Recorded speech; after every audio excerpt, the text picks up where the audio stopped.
নমস্কার বন্ধুরা, আজ চলে এসেছি পোলাও রেসিপি নিয়ে। পোলাও বলতে এটা বাসন্তী পোলাও। তো তার জন্য আমি পুরো 1 কাপ আর এই কোটোটার একটু কম 1 কোটো চাল নিয়ে নিয়েছি। মোটামুটি 1.25 কোটো মতন আমি চাল নিয়েছি, আতপ চাল, কামিনী ভোগ আতপ। এখন চালটা ভালো মতো বেছে ধুয়ে রেখে দেবো। এইদিকে একটা মশলা তৈরি করছি, তার জন্য নিয়ে নিয়েছি একটা জয়িত্রী, কিছুটা গোলমরিচ, আদা আর জিরে। আদা জিরেটা বেটে নেব। আর এইদিকে যে গোলমরিচ আছে, এটা আমি গোলমরিচ ব্যবহার করেছি, কিন্তু এটা শামরিচও পাওয়া যায়, তোমরা শামরিচ বলে দেবে দোকানে। তাহলে শামরিচ আর জয়িত্রীটা গুঁড়ো করে নেব, আর জিরে আদাটা বেটে নেব। এদিকে আমার চাল ধোয়া রেডি হয়ে গেছে। এখন চালের মধ্যে সামান্য পরিমাণে জাফরান, ওই কামধেনু জাফরানই দিয়েছি, আরও কম দিলে ভালো হতো, আমার একটু বেশি দেওয়া হয়ে গেছে। এটা 1 চিলতে দিলে এর প্রচুর রং হয়। এখন এর মধ্যে জাফরানের পরে দিলাম জয়িত্রী, গুঁড়ো করা জয়িত্রীটা, আর দেব গোলমরিচ গুঁড়ো। এখানে গোলমরিচ আমার কাছে শামরিচ ছিল না, তাই গোলমরিচ দিয়েছি। তোমরা এটা অবশ্যই শামরিচ কিনবে, সাদা একটা গোলমরিচের মতোই দেখতে একটা সাদা মরিচ পাওয়া যায়, ওই একই জিনিস। আর দিয়ে দেবো আদা বাটা আর জিরে বাটা। আতপ চালটা খুব ভালো মতো বেছে সুন্দর করে ধুয়ে নিতে হবে পরিষ্কার করে। এখন সমস্ত উপকরণকে আমি ভালোভাবে একসাথে মেখে নেব। খুব সুন্দর করে মেখে নিয়ে এটা ভালো করে একটু মেলে ওই থালার মধ্যে পুরোটাই মেলে একটু ফ্যানের হাওয়া কি ঘরে নর্মাল টেম্পারেচারের মধ্যে রেখে দেবো, যাতে করে চালটা একটু ঝরঝরে হয়ে যায়। যে দলা পাকিয়ে যাচ্ছে, এইটা যাতে না থাকে, একটু ঝরঝরে হয়ে যাবে। এই মতো করে মাখিয়ে আমি মিনিট 7 রেখে দেবো। তো এইটা জাফরান বা কামধেনু রঙটা না দিয়েও করা যায়, সেক্ষেত্রে শুধু পোলাও বলা যাবে। এই রঙটা দিয়ে আমরা এটাকে বাসন্তী পোলাও বলছি। তাছাড়া সেম একই পদ্ধতিতে নর্মাল পোলাও বানানো যায়। যাই হোক, আমি ওটা শুকোতে দিয়ে এইদিকে একটা মশলা তৈরি করতে চলে এসেছি। এখানে নিয়েছি তেজপাতা, এলাচ, লবঙ্গ, দারচিনি, এই সমস্ত। তো আমি লবঙ্গের এই মাথায় যে ফুলটা থাকে, এইটাকে খুলে রেখেছি। আর এলাচগুলো সব ফাটিয়ে দিয়েছি, দারচিনিগুলো ছোটো টুকরো করে নিয়েছি, আর তেজপাতাটাও 2 টুকরো করে নিয়েছি। এখন 7 মিনিট পর আমার পোলাওয়ের চালটা বেশ ঝরঝরে হয়ে এসছে। এখন কড়াই বসিয়ে দেবো। কড়াইটা একটু বড় মাপে নিতে হবে, কারণ এটাতে নাড়তে অনেকটা বাড়বে। এখন ওর মধ্যে আমি দিয়ে দেবো সাদা তেল। এই সাদা তেলের ক্ষেত্রে তোমরা যে কোনো রাইস ব্র্যান, সানফ্লাওয়ার কিংবা সয়াবিন অয়েল ব্যবহার করতে পারো। আমি এখানে সানফ্লাওয়ার ব্যবহার করেছি। তো ওই তেলের মধ্যে আমি এখন কাজু আর কিশমিশগুলো একটু সামান্য নেড়ে চেড়ে নেব।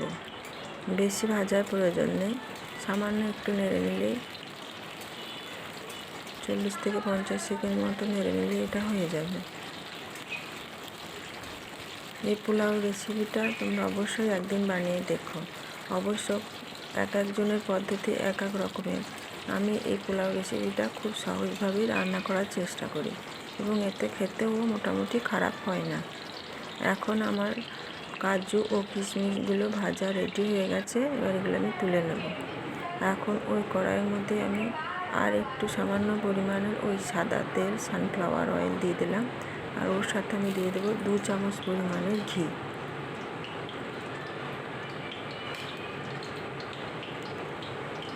আর এইদিকে যে গোটা গরম মশলাগুলো ছিল, সেইগুলোর থেকে হাফ গরম মশলা আমি নিয়ে নেব। যে ছিল তেজপাতা, এলাচ, লবঙ্গ, দারচিনি, সেগুলো ঘিটার ধারে গলতে থাক। আর এদিকে এই এলাচ, লবঙ্গ, দারচিনির যে মশলাটা ছিল, তার থেকে আমি হাফ পরিমাণের নিয়ে নেব। আর হাফ পরিমাণের জলের সাথে দিয়ে ওটা একটা ফোটাবো, সেটাও দেখাচ্ছি, ফিরে আসছি। এখন হাফ এলাচ, লবঙ্গ, দারচিনি আমি এই প্লেট থেকে নিয়ে নিলাম। তো এই সমস্ত মশলাগুলো আমি তেলের ওপরে, তেল ও ঘিয়ের মিশ্রণটা ছিল, সেই কড়াইয়ের মধ্যে দিয়ে দেব। সব কিছু ভালোভাবে মিশিয়ে নেব, যাতে তেলের মধ্যে ঘি ও এই মশলার সব ফ্লেভারটা চলে আসে। এইভাবে 55 সেকেন্ড ধরে আমি অল্প আঁচে এটা খুব ভালো মতোভাবে ভেজে নেব। গ্যাসটা বেশিরভাগই কমই রাখতে হবে, কেননা এটা হালকা আঁচে রান্না করতে হবে। যাই হোক, তেলের মধ্যে সব ফ্লেভার আসার পর আমি আতপ চালটা এর সাথে ঢেলে দিয়েছি। এখন এটা খুব ভালো মতোভাবে আস্তে আস্তে হালকা আঁচে নাড়তে হবে। ওইদিকে গ্যাস ধরিয়ে একটা 1 লিটার জল ধরে এরকম সসপ্যান, 1 লিটার জল ধরার মতন এই প্যানের মধ্যে আমি আর যে বাদবাকি গোটা গরম মশলাগুলো ছিল, এলাচ, লবঙ্গ, দারচিনি, সেগুলো এখানে দিয়ে এর মধ্যে ঢাকা দিয়ে গ্যাসটা কমিয়ে দিয়ে জলটা ফুটতে দেবো। এটা ঢাকা দেওয়ার উদ্দেশ্য হলো যে মূল মশলাগুলো আছে সেই মশলাগুলো জলের সাথে ভালোভাবে ফুটে এই ফ্লেভারটা খুব সুন্দর বেরিয়ে আসবে। যদিও তেলের উপরে দিলেও হয়, কিন্তু আমার মনে হয় এই গরম জলটার সাথে দিলে পরে খুব ভালো ফ্লেভারটা হয়। যাই হোক, এখন আমার এই আতপ চালটা মোটামুটি 2.5 থেকে 3 মিনিট আমি নেড়ে নিয়েছি। চালটা অনেকটা ঝরঝরে হয়ে এসছে। আর খেয়াল রাখবে এই চালটা এই সময় নাড়ার সময় যেন কোনোভাবেই ফুটে না যায়, চালটা যেন কড়াইয়ের গায়ে লেগে ফুটে না যায়, এবং আস্তে আস্তে নাড়তে হবে, ফুটেও যাবে না অথচ ঝরঝরে হবে। আর এই চালটা নাড়া অবস্থাতে জয়িত্রীর যে একটা সেন্ট সেটা আসবে, জয়িত্রী সেন্টটাই আসল পোলাও সেন্ট। যাই হোক, আমার জলটা গরম হয়ে গেছে, একটু একটু করে আমি জলটা মিশিয়ে দেবো। একসাথে সব জলটা কোনো সময়ই পোলাওতে দেওয়া উচিত নয়, সামান্য সামান্য করে দেবো আর মেশাবো। এখন আমার জল দেওয়া হয়ে গেছে। ওইদিকে সসপ্যানে আমি আবারও হাফ সসপ্যান, 1.5 সসপ্যান মতো জল গরম করতে দিয়েছি।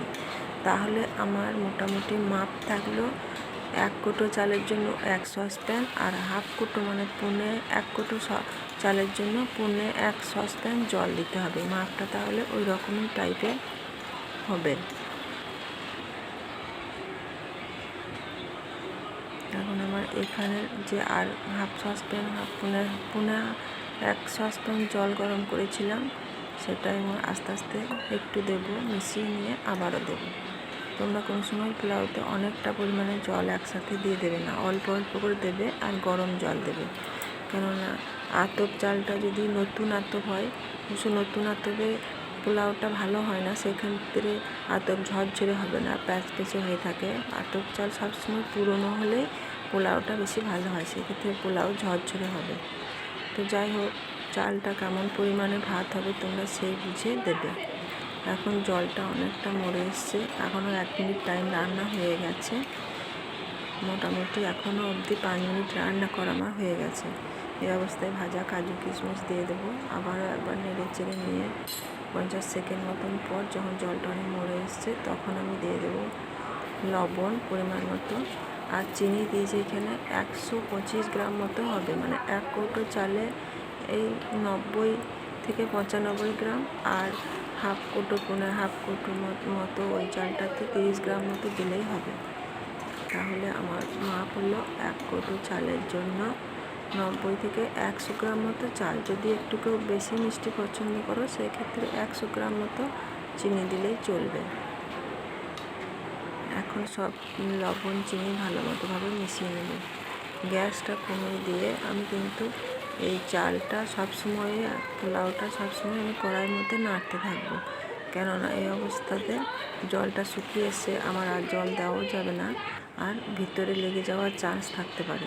ওই জন্য কোনো সময়ে বন্ধ করা হবে না, সবসময় কেবল খুন্তিটা আমি যেমনভাবে দেখাচ্ছি উপর থেকে ভিতর থেকে উপরে এইভাবে নাড়তে হবে। এখন অনেকটা নাড়া হয়ে গেছে, এখন আমি আরও একটু সামান্য ঘি ছড়িয়ে দিয়ে আরও হালকা হাতে নেড়ে নামিয়ে দেবো। আস্তে আস্তে একটু ঝরঝরে হয়ে যাবে, তখন নামিয়ে দেবো। আর নামানোর সময় অতটাও ঝরঝরে হবে না, একটু কড়াই নামানোর পর আবারও নেড়ে দিয়ে যখন একটু ঠান্ডা হবে, তখন দেখা যাবে পুরোপুরি ঝরঝরে হয়ে গেছে। যাই হোক, তোমরা আমার পদ্ধতিতে পোলাও একবার বানিয়ে দেখো, মোটামুটি খারাপ লাগবে না। এখন আমি হালকা হাতে সব মিশিয়ে নেব, নিয়ে নামিয়ে দেব। দেখো পোলাওটা কতটা পরিমাণে বেড়ে গেছে। ফাইনালি পোলাও আমার হয়ে গেছে, নামিয়ে দেব। ঠান্ডা হলেই অনেকটা ঝরঝরে হয়ে যাবে। তোমরা অবশ্যই বানিয়ে দেখে বলো কেমন হয়েছে। আজকের মতন আসি। নমস্কার।